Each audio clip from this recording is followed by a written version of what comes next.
Close your eyes, take a deep breath, and let the world around you fade. Together, we will journey to a realm where myths come alive and mysteries whisper their secrets. This is your moment to pause, to wonder, and to escape.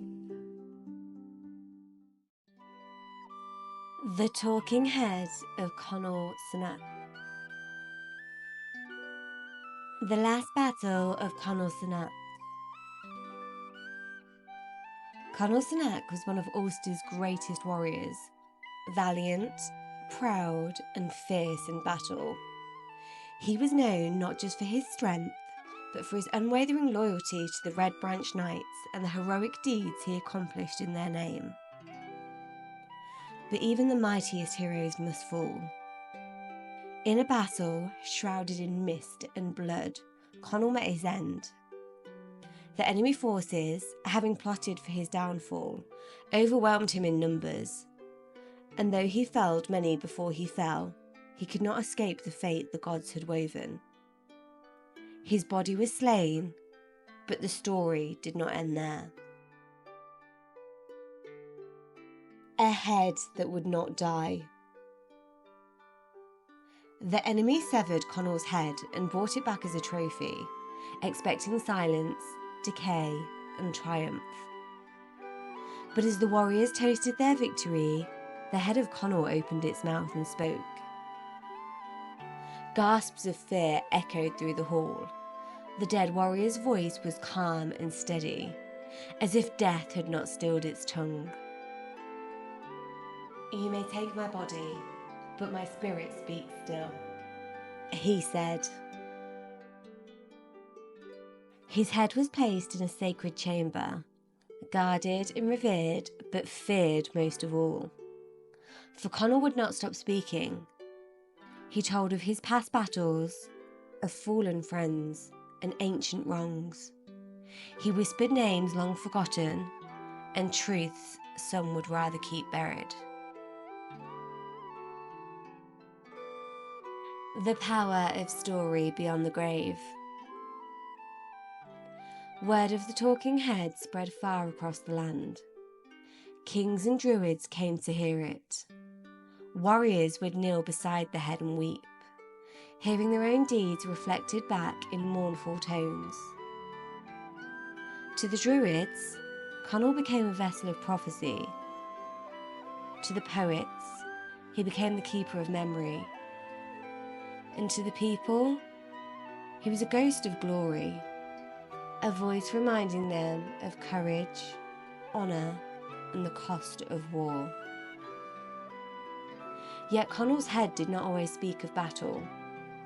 Sometimes he would whisper poems to the wind, recounting lost loves and the peace that never came. His words were mournful, beautiful, and timeless. The curse of eternal vigilance. Some say Conall could not rest because justice was never fully served. Others say he chose to remain, unwilling to let Ulster's history fade into silence. Still, others whisper that the gods punished him, blessing him with eternal voice so that he might relive every death he caused. Whatever the truth, his head remained animate for years, then decades. Eventually, the druids sealed him in a sacred cairn, hidden from the world, where the voice grew softer and softer until it faded into the stone itself. But sometimes, on quiet nights, when the wind moves just right through the hills of Ulster, it is said that you can still hear Conall speaking.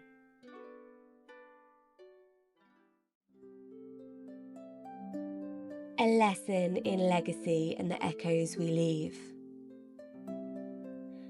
The story of Conall is not merely one of war and death.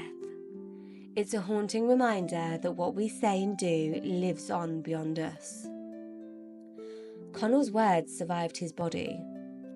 His truth outlived the battlefield. His voice echoed through time, shaping the memory of a people and the soul of a culture. We may not all be warriors or heroes, but we all leave something behind. Our words, our actions, our stories, they ripple forward long after we're gone. So let us be mindful of the voices we raise and the stories that we share, because someday, someone might be listening, even after the silence has fallen. As the whispers of myth fade into the stillness, carry their magic with you into the world. Until we meet again, may your spirit wander, and may your days be filled with wonder. Thank you for listening to Whispering Myths. If you enjoyed this story and want to hear more, be sure to subscribe to Whispering Myths. That way, you won't miss out on any of the magical tales that I share. Don't forget to like this video and leave a comment. Thank you for listening, and until we meet again, may the whispers of myths guide your dreams.